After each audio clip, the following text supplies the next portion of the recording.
ሰው ምንድነው? ሰው መንፈስ ነው የሚሉ አስተማሪዎች አሉና አንደኛ ተሰሎንቄ ምዕራፍ 5 ቁጥር 23 ላይ ደግሞ የሰው ሁለንተና ተብሎ መንፈስ፣ ነፍስ፣ ስጋ ተብሎ ተጽፏል እና አስተምህሮ የትኛው ነው ከመጽሐፍ ቅዱስ አንግል ትክክል ይላል?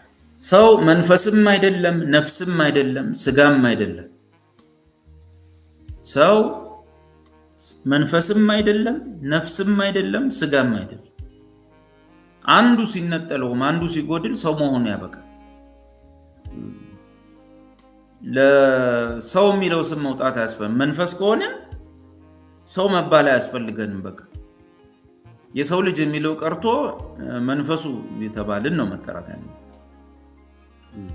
መኪና የምትለው ምኑን ነው? ቦዲውን ነው? ሞተሩን ነው? ጎማውን ነው? የቱን ነው መኪና የምትለው?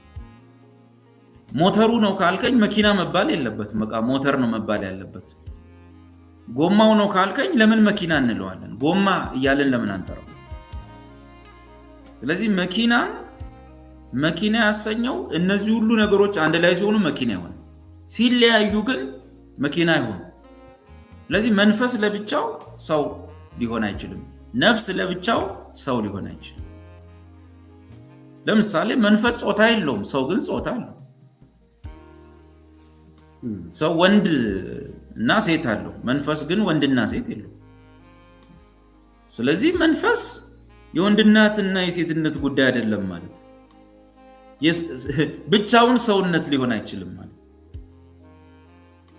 ሞተር የመኪና ሞተር ለብቻው መኪና ሆኖ ሊነዳም አይችልም፣ ልትጠቀምበትም አትችልም።